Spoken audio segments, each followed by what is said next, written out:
완성을 향한 구원. 로마서 6장은 그리스도의 메시아 사역이 우리를 죄 가운데에서 구원하시기 위해 우리와 연합한 것과 마찬가지로 우리를 그 구원의 완성을 위하여 성화를 이루시는 연합으로 지금 살아 역사하고 계시다는 내용을 증언하고 있는 대목입니다. 우리는 구원 문제를 논할 때마다 예수님께서 나를 위하여 죽으셨고 우리가 죄인이었을 때 그분의 죽으심을 인하여 전적인 은혜로 구원 얻은 것을 믿습니다. 그것은 한 번 얻은 구원은 취소되지 않으며 하나님의 작정과 일하심에 불변성을 믿는 믿음 위에 근거하여 우리를 흔들지 못합니다. 그러나 예수 그리스도께서 죽으사 나를 죄에서 꺼내신 것처럼 다시 살아 우리의 머리가 되시고 하늘 보좌 우편에서 우리를 위하여 간구하시며 성화를 이루고 계시고 그 성화가 영원 불변한 하나님의 약속 위에 서 있다는 확신은 대부분 적습니다. 이유는 단 하나입니다. 우리의 신분의 구원이 단번에 끝나버리고 완성되는 데 비하여 우리의 수준의 구원인 성화는 점진적인 탓입니다. 점진적이라는 것은 단번에 완성되지 않고 믿음의 현실 속에서 실패를 맛보기 때문에 우리는 당황해야 합니다. 이것이 자라나고 있다는 생각을 하지 못하고 틀렸다고 생각하기 때문입니다. 그러나 로마서 6장이 설언하는 그리스도와 연합이 가지는 신분에서의 구원이나 수준에서의 구원이나 다 하나님께서 그리스도와 나를 묶어 그분의 영원하신 약속 안에 이미 이루신 것이요 우리의 현실 속에서 이미 일어났으나 아직 그 과정을 걷고 있는 것이 체험되는 것을 우리가 놓치지 않아야 합니다. 우리가 구원을 이야기할 때 크게 두 가지를 이야기할 수 있어요. 여기서는 신분의 구원과 수준의 구원을 이야기하는데 신분의 구원은 우리가 예수님을 나의 구세주로 믿고 영접할 때 죄인에서 의인이 되는 것, 하나님과의 원수였던 상태에서 하나님의 자녀가 되는 것. 쉽게 이야기하면 예수님을 믿음으로 말미암아 우리가 앞으로 천국에 가게 되는 것. 이 부분을 신분의 구원 혹은 칭의의 구원이라고 하는데 그런데 구원이 거기서 끝나는 것이 아니라는 거예요. 우리가 예수님을 믿음으로 말미암아 하나님의 자녀가 되는 구원을 받았다면 이제 남은 게 있는데 하나님의 자녀로서 합당한 자리에까지 가는 구원의 완성의 자리로 가야 한다는 거예요. 이것을 여기선 수준의 구원 혹은 성화의 구원이라고 했어요. 예수님의 대속의 은혜로 말미암아 하나님의 자녀가 되고 백성이 되었다면 그 하나님의 자녀와 백성으로서 합당한 성숙의 자리에까지 가야 한다는 거예요. 그런데 그것은 단번에 되지 않아요. 신분의 구원, 내가 하나님의 자녀가 되는 건 예수님을 믿을 때 즉각적으로 이루어져요. 그런데 구원의 완성의 자리에까지 가는 것, 믿음이 성숙해지는 것은 시간이 필요하다는 거예요. 어린 나이에서부터 성인에 이르기까지 장성한 분량에 이르기까지 우리도 시간이 필요하잖아요. 우리의 연륜이 쌓이기 위해서는 시간과 과정이 필요하다는 거예요.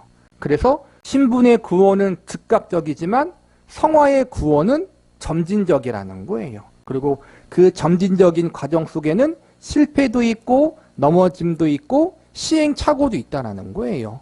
중요한 건 그 시행착오를 통해서 넘어짐과 실패를 통해서 내가 더욱더 성숙해질 수 있는 시간들이 될 수 있다는 거예요. 그게 신앙이라는 거예요. 믿음이라는 거예요.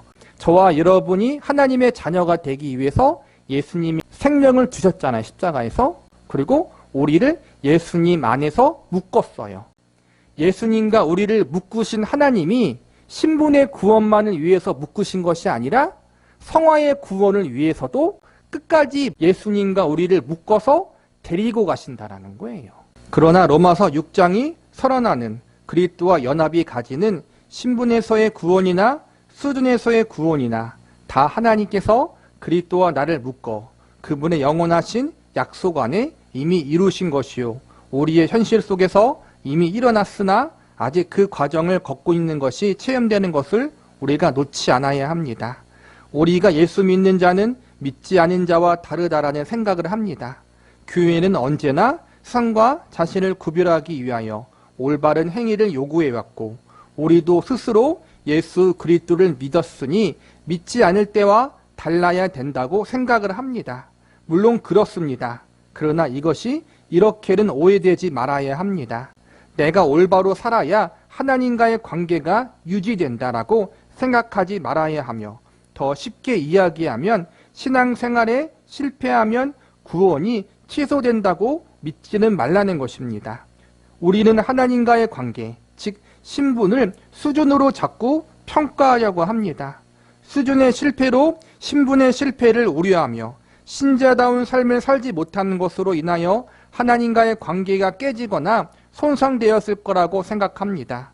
대부분 신앙생활이 만족치 못하면 몸과 하나님의 환심을 사려는 노력을 하게 되지만 관계를 위하여 환심을 살 노력을 하면 안 됩니다.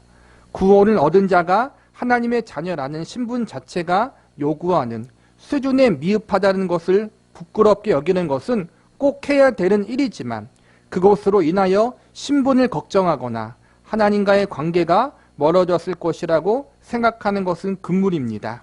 이것이 모든 성도에게 궁극적으로 신앙에 가장 치명적인 피해를 입힙니다.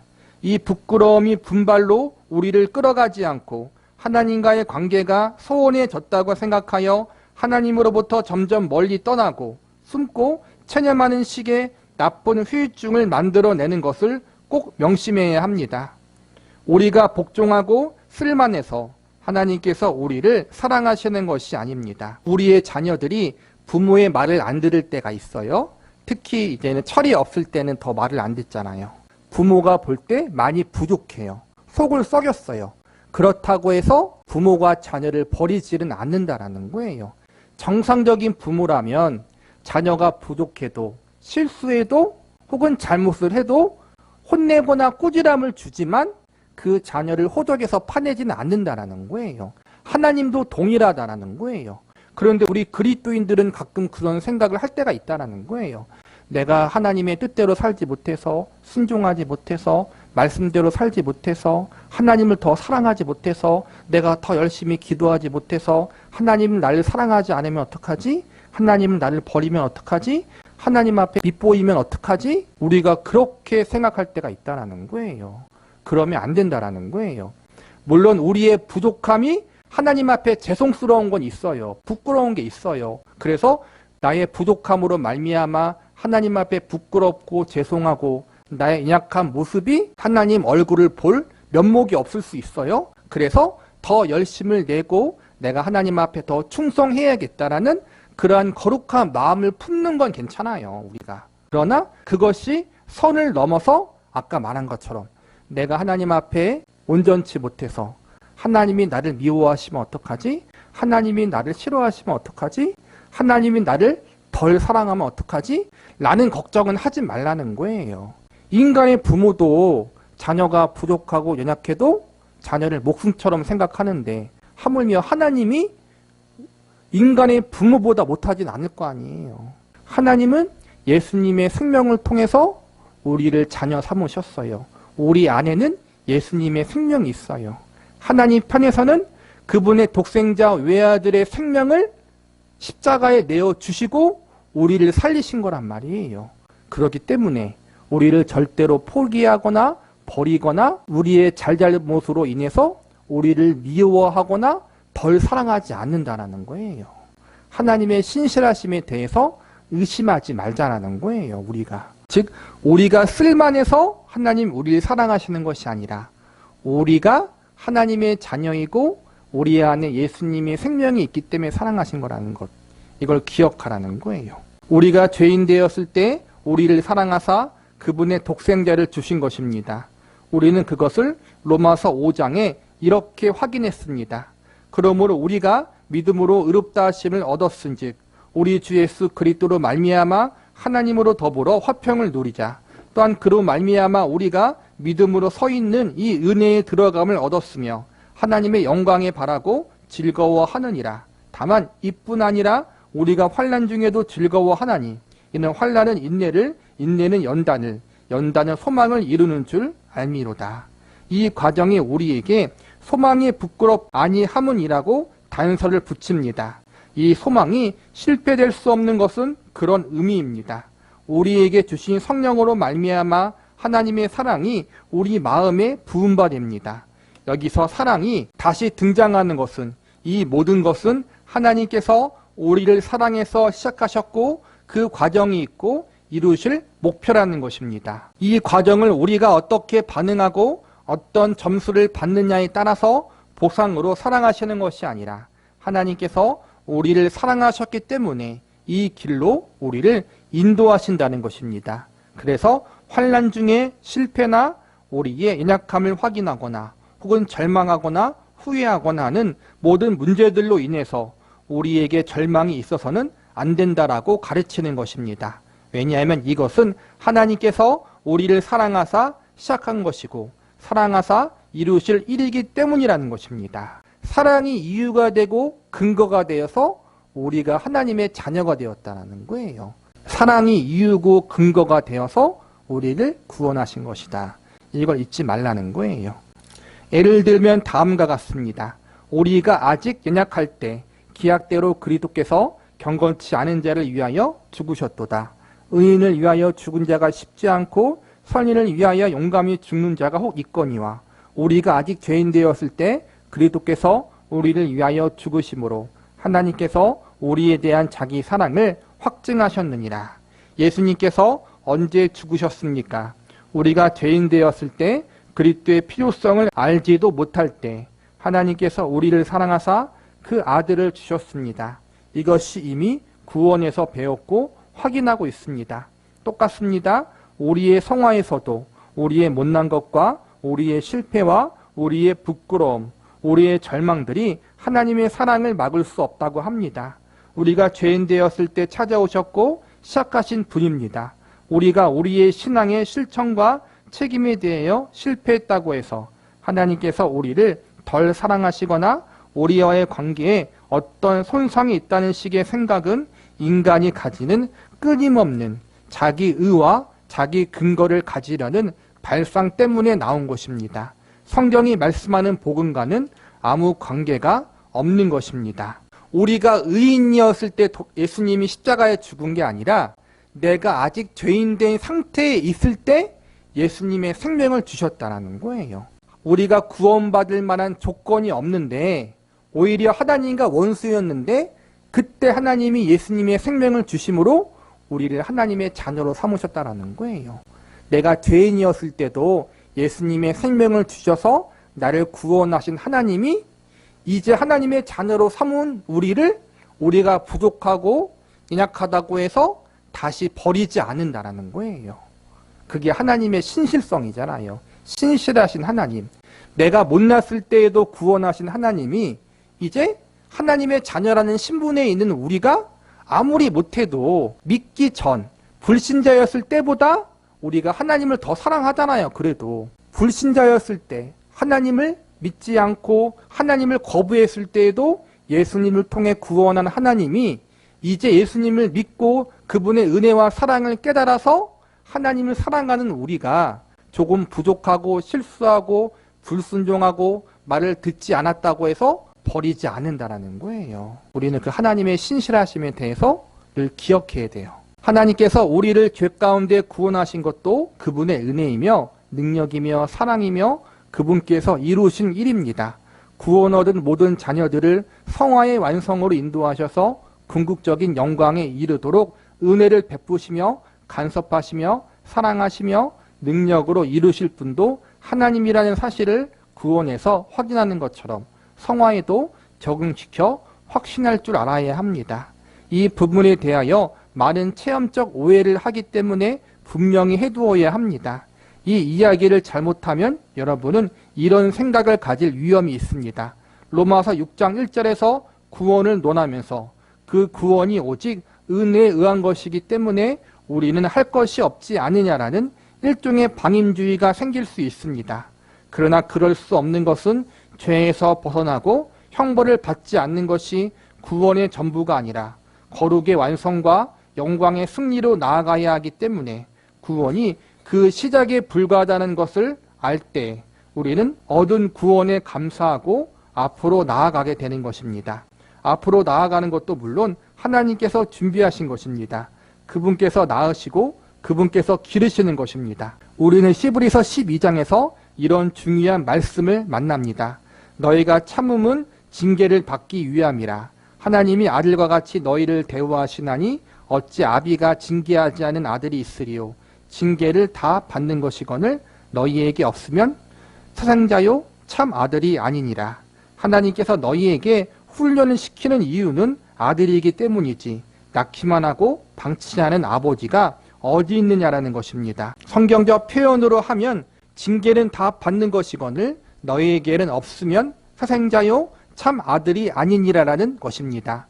징계라고 번역된 말의 원래 뜻은 자식 만들기라고 했습니다. 자식으로 만든다는 것은 무슨 노력이나 공작을 꾸미듯 만드는 것이 아니라 낳은 자식을 길러내는 것입니다. 그렇게 하지 않으면 사생자라는 것입니다. 친부모가 낳은 자식을 기르지 않은 법이 없습니다. 여기서 기른다는 것은 밥 먹여서 키운다는 것만 말하는 것이 아닙니다. 속과 내용을 키우는 것을 말합니다. 이것이 성경이 말씀하는 구원입니다. 자식을 힘들게 낳아놓고 방치하는 부모가 없잖아요. 정상적인 부모라면. 하나님도 마찬가지라는 거예요. 우리를 예수님의 생명으로 낳았어요. 그렇기 때문에 우리가 얼마나 귀한 존재예요. 예수님의 생명과도 같은 존재잖아요.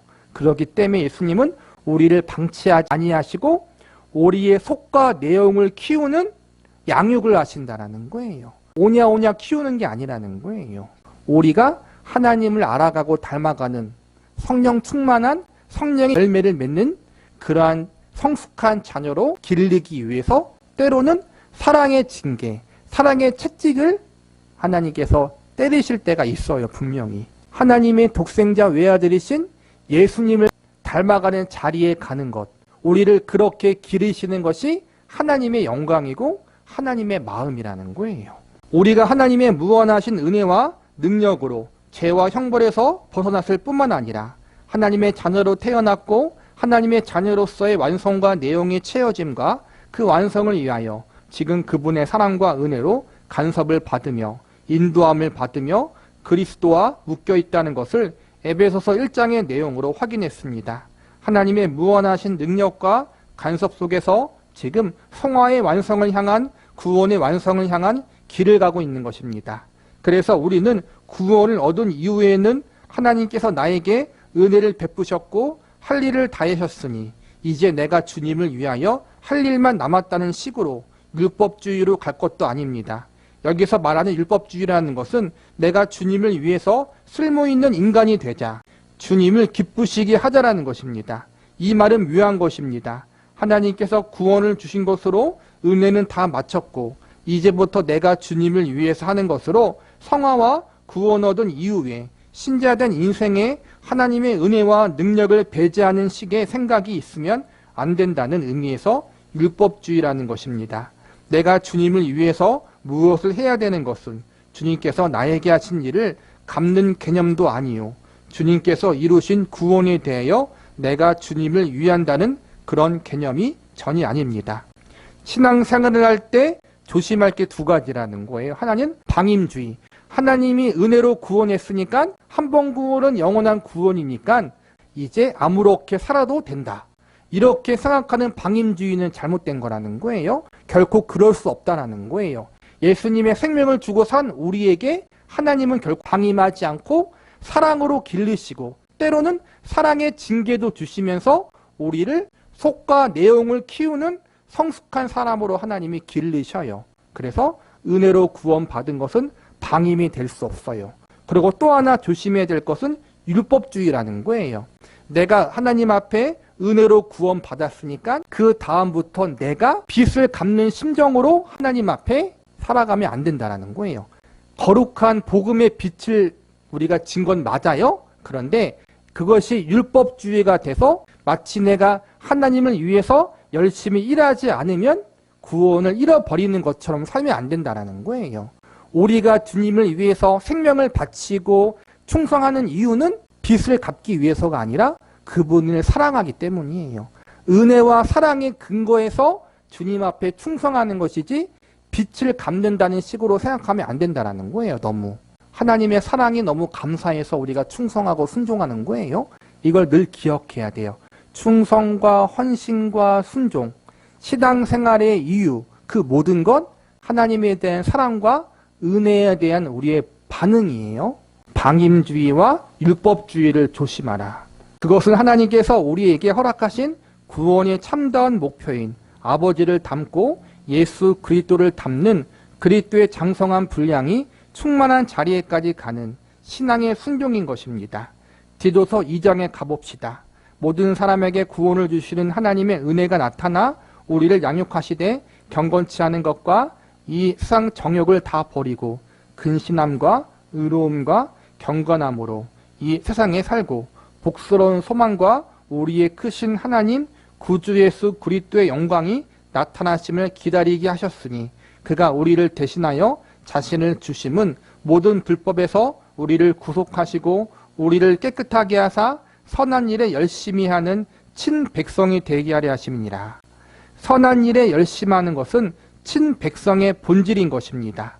우리의 순종은 하나님께서 우리 아버지이시기 때문에 그분을 닮고 그분께서 주시고자 하며 그분께서 목표하시는 것으로 채우려는 신앙적인 발상이지 아버지께서 우리에게 베푸신 은혜에 대한 빛을 갚는 개념과는 근본적인 의미가 다르다는 것을 기억할 필요가 있습니다.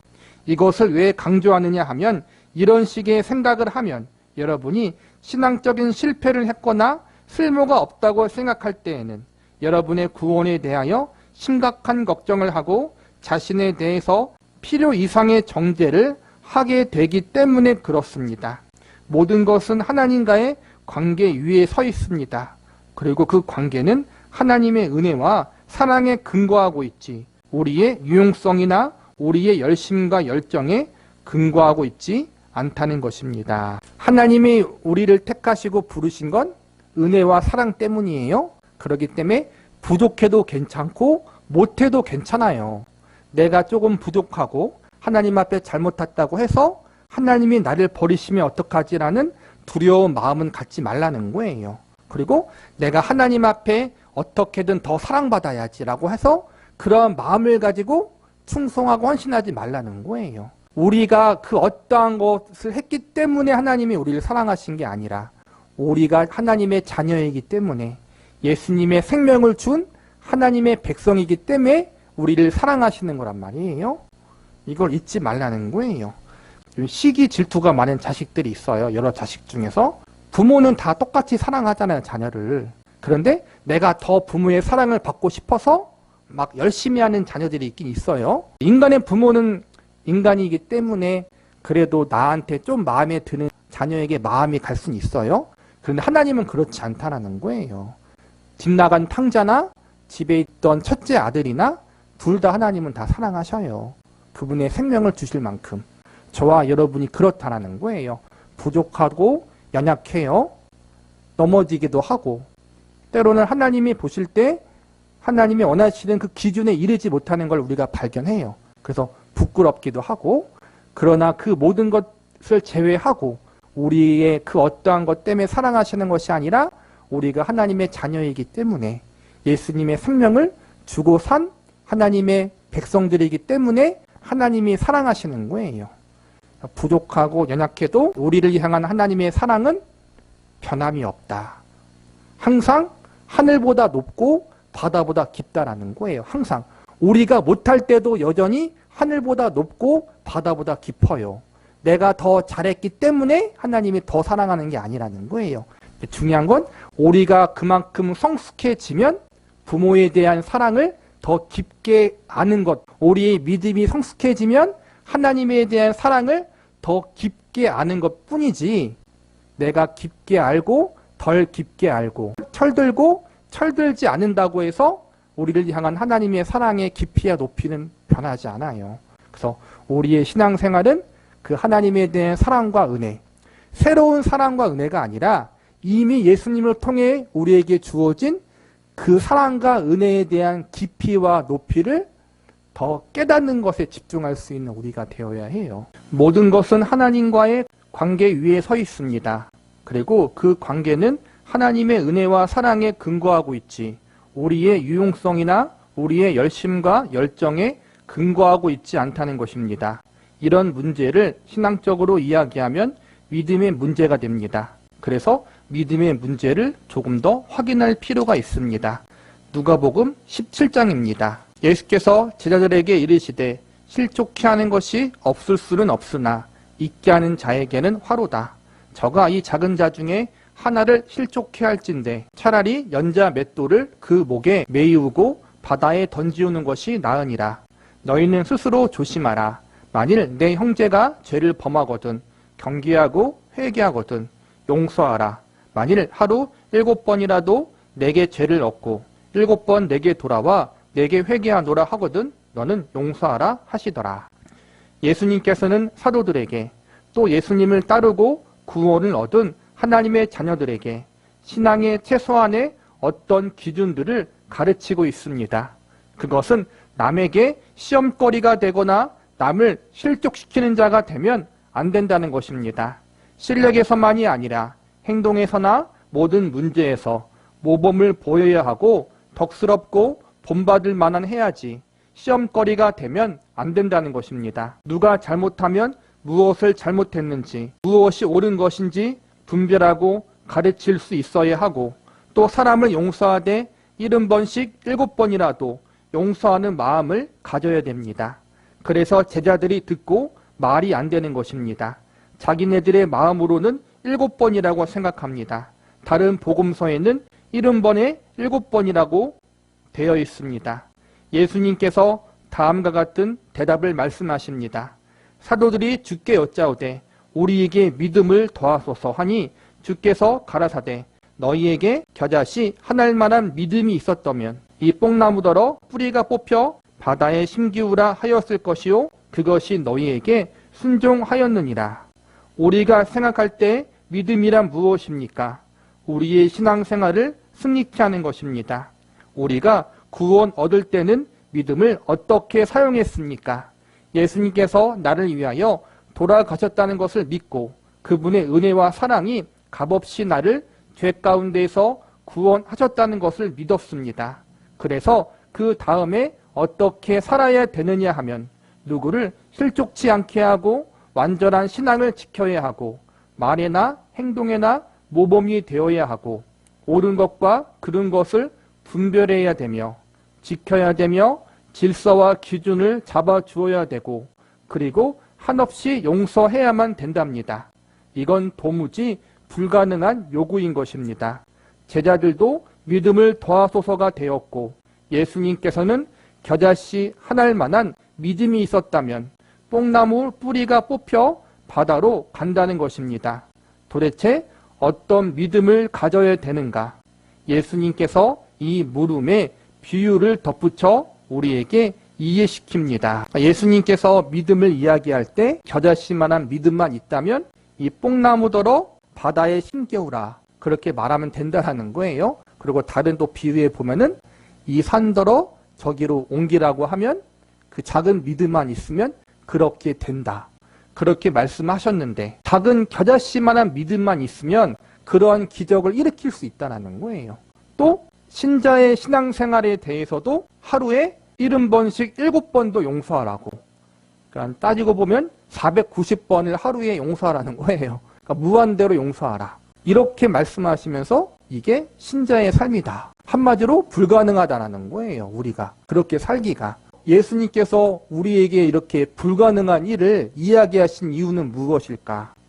한마디로 하나님의 기준이 그만큼 높다라는 거예요. 하나님의 절대적 기준이 이만큼인 것을 우리에게 알려주고 있다는 거예요. 예수님이 우리에게 원하시는 믿음의 기준이 그 겨자씨만한 믿음만 있으면 이렇게 능력을 행할 수 있고 너희가 하나님의 백성이고 자녀라면 이렇게 70번씩 7번도 원수도 사랑해야 한다. 그것이 하나님과 예수님이 우리에게 원하시는 기준이라는 거예요. 그런데 우리는 그 기준에 이르지 못하고 있는 현실, 그렇게 부족한 자라는 거예요. 그러므로 우리는 결코 우리 자신을 의지하면 안 된다는 거예요. 우리 자신이 갖고 있는 그 어떠한 걸 자랑할 수 없다라는 거예요. 환상을 봤다, 기적을 경험했다, 귀신을 쫓아냈다, 어떠한 병을 고쳤다, 이런 걸 자랑할 게 아니라는 거예요. 왜냐하면 우리의 믿음이 아무리 커도 우리는 겨자씨만한 믿음을 가질 수 없어요. 우리가 가진 믿음은 아무도 산을 옮기거나 나무를 뽑아서 바다에 심게 하지 못하잖아요. 그러니까 우리가 가진 믿음은 다 도토리 키재기라는 거예요. 하나님 앞에 보면. 그러므로 여기서 배울 것은 우리가 가진 그 어떠한 것으로도 하나님이 원하시는 절대적 의의 기준에 이를 수 없고, 우리는 우리가 가진 그 어떠한 것을 내세우거나 자랑할 수 없다는 거예요. 그렇기 때문에 우리가 하나님 앞에 나아가면서 구할 것은 은혜밖에 없다는 거예요.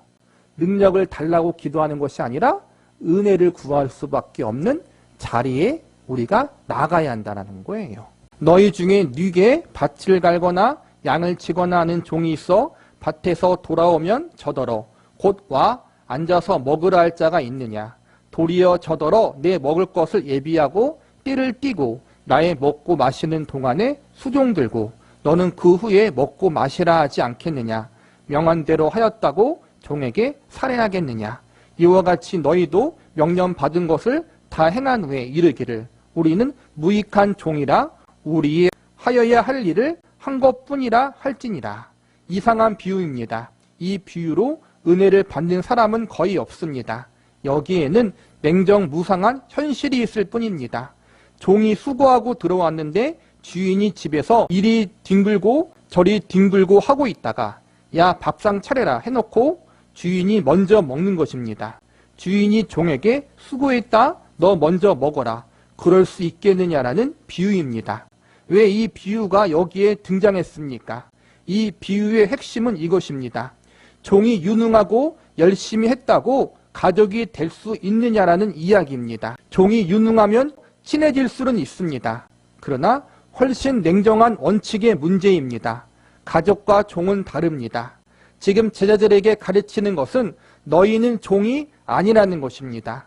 너희가 유능하면 기도가 받아들여지고 너희가 쓸모가 있으면 그 믿음이 효용이 있는 것이 아니라 너희가 내 자녀이기 때문에 믿음을 가지라는 것입니다. 자녀의 최고의 무기가 무엇입니까? 떼쓰다가 나 밥 안 먹어 아닙니까? 무엇을 근거하고 있습니까? 부모 자식이니까 내가 열심히 노력해서 가족이 되어야지라는 경우는 없습니다. 여러분은 하나님과의 관계를 여러분이 노력해서 확보하려고 하지 마십시오. 여러분에게 믿음을 주신 것은 묶여있는 관계이며 사랑의 관계이기 때문에 허락되어 있다는 것입니다. 마르틴 루터의 말을 인용하면 내가 무엇인가를 하나님 앞에 공헌하여 보상을 기대하고 나의 성결한 행위와 하나님의 은혜를 교환하려는 습관이 늘 나에게 최고의 유혹입니다라고 고백했습니다. 이것은 우리 모두에게 있는 것입니다. 내가 하나님 앞에 무엇을 할 수 있다는 것과 내가 열심히 성결하게 남보다 낮게 살았습니다가 하나님과 나와의 어떤 관계요 더 긴밀한 유익이 된다고 생각을 합니다. 이런 습관을 가지는 것이 왜 문제인가 하면 그 반대일 때에는 여러분이 관계를 의심하기 때문입니다. 앞에서 믿음에 대한 이야기를 했잖아요. 하나님이 우리에게 원하시는 믿음의 기준, 의의 기준이 무엇인지 이야기했잖아요. 믿음의 기준은 겨자씨만한 믿음이 있어야 되는데 우리는 그 겨자씨만한 믿음도 없다.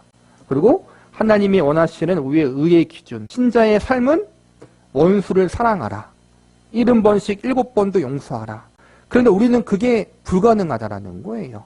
그래서 우리는 하나님의 은혜를 구하며 나아갈 수밖에 없고 우리 자신의 그 어떠함을 자랑할 수 없어요. 그런데 감사한 것은 우리에게 겨자씨만한 믿음도 없고 원수를 사랑할 수 있는 능력, 그러한 실력도 없는데 우리에게는 그러한 실력과 믿음이 부족함에도 불구하고 하나님의 자녀라는 신분에 들어와 있다는 거예요. 아무리 실력이 좋아도 종은 종이고 하인은 하인이에요. 앞선 비유에서 말했듯이 종이 힘들게 일을 하고 집에 왔어요. 그러다가 집에서 뒹굴거리며 놀고 있던 주인이 밭에서 힘들게 일하고 온 종에게 밥상 차려라. 이렇게 말해도 종은 할 말이 없다라는 거예요. 그런데 우리는 그런 관계가 아니라는 거예요. 믿음이 좋고 실력이 좋고 그런 걸 따질 관계가 아니라 일단 예수님의 생명으로 말미암아 하나님의 자녀가 되었다면 믿음이 조금 부족해 보이고 실력이 조금 부족해 보여도 괜찮다라는 거예요. 하나님과 우리의 관계는 실력의 관계, 능력의 관계가 아니라 부모와 자녀의 관계로 묶여 있다라는 거예요. 그렇기 때문에 내가 부족해도 연약해도 하나님 앞에 조금 부끄러워도 일단은 괜찮다라는 거예요. 우리가 뭘 더 잘했기 때문에 하나님과의 관계가 가까워지는 게 아니에요. 우리는 이미 자녀이기 때문에 세상 그 어떠한 존재보다 하나님과 가까운 자리에 있어요. 어떠한 것을 열심히 했어요. 기도하고 작정하고 어떤 걸 체험해서 하나님과 내가 더 가까워지는 느낌이 들었어요. 저는 그런 걸 싫어해요.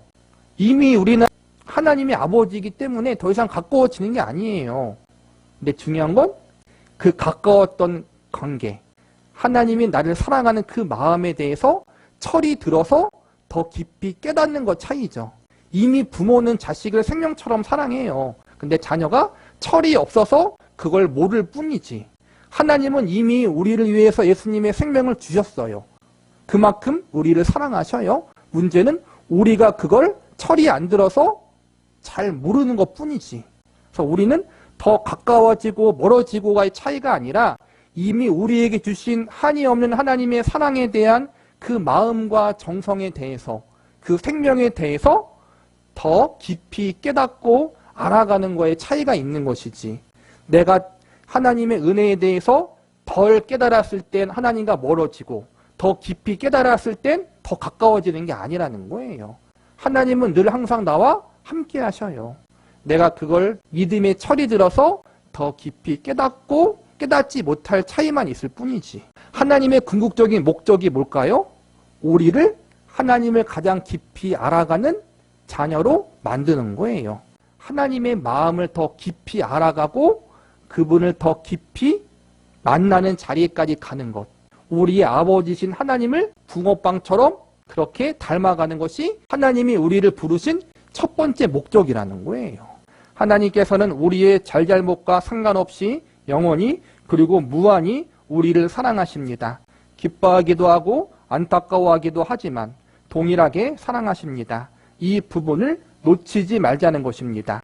이것을 이해하면 여러분은 어떤 문제에 있어서 여러분의 모습에 대해서 위로가 되기도 하고 또 여러분에게는 자랑과 교만을 벗게도 할 것입니다. 찬송가 188장의 가치를 여러분이 한번 찾아보시기 바랍니다. 얼마나 기가 막힌 가사인지 2절입니다.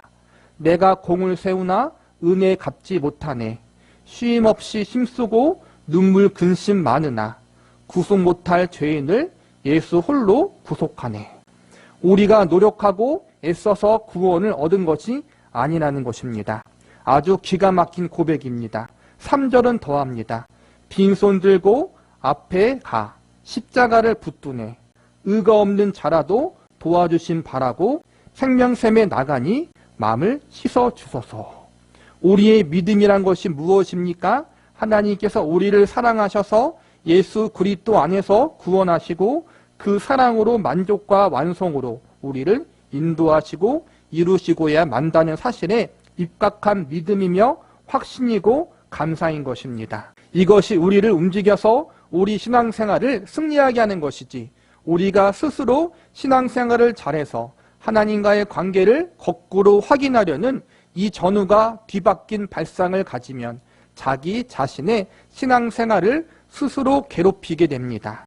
만일 하나님께서 우리 손에 들린 것 때문에 우리를 사랑하신다면 우리 손에 든 것이 없을 때 하나님께서 우리를 괄시한다는 이야기가 됩니다.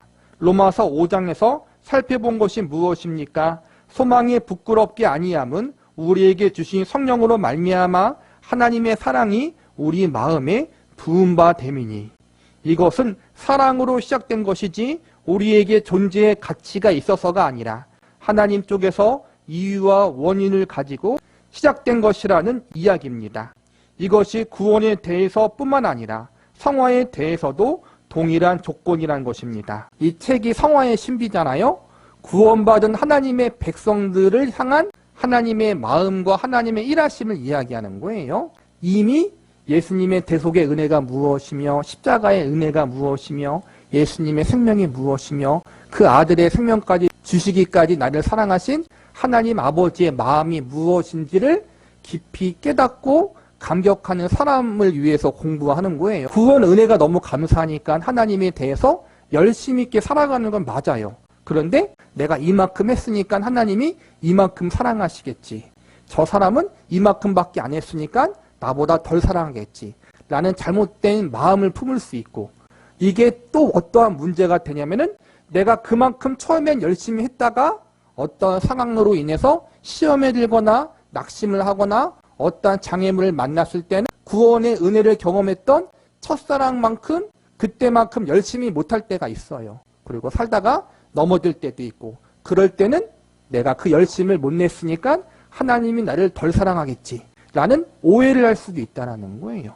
근데 그것과 상관없이 예수님의 생명으로 말미암아 구원받은 우리는 잘할 때나 못할 때나 넘어질 때나 성공할 때나 하나님의 사랑은 변치 않는다라는 거예요. 하나님의 사랑은 동일하다라는 거예요. 그리고 동일한 것으로 끝나지 않고 우리를 하나님 아버지를 더 알아가고 닮아가는 성숙의 자리에까지 이끌도록 우리를 사랑으로 이끄신다는 거예요. 이거 성화의 작업이죠. 그 작업을 하나님이 이루어 나가셔서 마침내 하나님의 자녀로서 부족함이 없도록 우리를 만들어 가시는 일을 행하신다는 것. 이게 우리의 기쁨이고 소망이에요. 하나님의 자녀가 된 구원의 기쁨도 우리 안에 있지만 하나님의 자녀가 된 우리가 하나님을 더 깊이 알아가고 닮아가는 자리에까지 가는 것을 기대하고 기뻐할 수 있다는 거예요. 이것은 사랑으로 시작된 것이지 우리에게 존재의 가치가 있어서가 아니라 하나님의 쪽에서 이유와 원인을 가지고 시작된 것이라는 이야기입니다.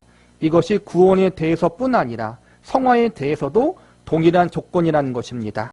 우리가 무슨 축복을 받았을 때 잘해서 복을 받은 것이 아니라 그것이 하나님의 뜻과 목적에 부합해서 복을 받은 것이지 잘했다고 상 주시고 못했다고 벌 주시는 것은 없습니다. 꾸중과 교정은 있습니다. 그대로 놔두면 안 되니까 꾸중과 교정을 하십니다. 교정을 받는다는 것은 잘못한 만큼 혼을 내려는 것이 아니라 그리로 가면 안 된다는 것을 가르치는 것입니다. 로마서 8장 10으로 이야기를 하면 바로 이것입니다. 그러므로 이제 그리스도 예수 안에 있는 자에게는 결코 정죄함이 없나니. 이 선언의 중요성은 더 이상 법으로 평가하지 말라는 이야기입니다. 더 이상 여러분을 수상적인 법으로 평가하지 마십시오. 여러분은 하나님의 사랑 가운데 있습니다. 못날 수도 있습니다. 그러나 버림을 받거나 소홀히 취급되거나 외면당하지 않습니다. 여러분이 자녀를 키울 때 말 안 듣는 자식이나 못난 자식에게 부모가 더 많은 걱정과 더 많은 정석을 쏟듯이 하나님께서는 더 돌봐야 되는 자녀들에게 손이 가고 무한하신 은혜와 사랑을 함께 하시지 몇 번 손보고 그만두신다든가 성질을 부르시는 일은 결코 없으십니다. 그래서 로마서 5장의 표현들의 가치를 이제 이해하게 됩니다. 그러면 이제 우리가 그 피를 인하여 의롭다 하심을 얻었은즉 더욱 그로 말미암아 진노하심에서 구원을 얻을 것이니 곧 우리가 원수되었을 때 그 아들의 죽으심으로 말미암아 하나님으로 더불어 화목되었은즉 화목된 자로서는 더욱 그의 살으심을 인하여 구원을 얻을 것이니라. 이뿐 아니라 이제 우리로 화목을 얻게 하신 우리 주 예수 그리스도로 말미암아 하나님 안에서 또한 즐거워하느니라. 구원을 기뻐하듯이 구원을 얻은 자의 신앙의 현실이 그리스도의 은혜 가운데 있고 승리가 보장된 싸움을 하고 있다는 확신으로 즐거워하실 수 있겠습니까? 우리의 못난 것을 많이 봐야 되기 때문에 괴롭고 부끄러울 것이지만 이것을 즐거워하셔야 됩니다. 구원에서 그랬듯이 성화에서도 하나님께서는 우리를 인도하심과 간섭하시면은 한치의 오차도 없고 실패도 없다는 것입니다. 하나님이 우리를 혼내시는 건 있어요. 그런데 그게 정죄로서의 혼내심이 아니라는 거예요. 여기서 벌이 없다는 것은 정죄로서 너가 잘못했으니까 잘못한 것만큼 혼나라가 아니라는 거예요. 그 혼내심에는 우리를 바르게 하시려고 하는 목적이 있다는 거예요. 매를 위해서 매를 들지 않는다라는 거예요. 사랑의 채찍을 주시지 정죄로서 혼내지 않는다라는 거예요. 내가 어떻게 구원받았는가 지나온 삶을 돌아보면서 이렇게 죄인이었던 나를 하나님이 예수님의 생명을 주심으로 구원하셨구나. 내가 도저히 예수 믿을 사람이 아닌데 나는 나를 믿었고 세상을 믿었고 죄가 더 좋았던 사람인데 어떻게 예수를 믿게 되었을까? 정말 하나님의 은혜다. 내 완악하고 강박한 마음을 하나님이 무너뜨려 주셨구나. 그 은혜에 감사해서 감격하잖아요. 그런데 나를 구원하신 동일한 구원의 은혜가 구원받은 다음 내가 하나님을 알아가고 닮아가는 성화의 자리에서도 동일하게 역사하신다는 거예요. 구원하실 때만 은혜를 베푸신 것이 아니라 우리가 성화의 자리로 나아가고 하나님을 더 깊이 알아가는 자리에까지 가도록 우리를 구원했던 그 은혜가 동일하게 역사하고 있다는 거예요. 구원의 은혜만 감사하는 것이 아니라 구원받은 우리가 하나님을 더 깊이 알아가고 닮아가는 자리에까지 가도록 동일하게 역사하고 있다는 사실 때문에 우리가 기뻐하고 소망을 품을 수 있는 사람이 되어야 한다는 거예요. 이게 사실은 성화의 신비의 가장 중요한 주제예요. 구원의 은혜를 베풀 때만 성삼위 하나님이 역사하시는 것이 아니라 성화의 은혜, 우리가 주님 나라 가는 그날까지도 동일하게 성삼위 하나님이 쉬지 않고 우리의 구원의 완성, 성화를 위해서 계속해서 역사하고 있다. 우리가 이것을 기억하면서 내가 힘들 때에도 낙심하고 넘어질 때에도 그 은혜가 여전히 나에게 지속되고 있다는 사실로 말미암아 그리고 하나님이 반드시 그 자리에까지 나를 인도하실 것을 믿는 믿음을 가지고 소망을 품고 기뻐할 수 있는 자리에까지 가자라는 거예요. 나 같은 못난 인간 구원하신 하나님이 그 구원의 은혜를 계속해서 포기하지 않고 우리 가운데 부어주사 하나님을 가장 깊이 아는 첫째 장남과 장녀로 만드시는 일을 계속 진행하신다는 사실로 인해서 기뻐하라는 거예요. 하나님의 그 신실하심이 계속 우리에게 이어지고 있다는 사실로 말미암아 감사하라는 거예요.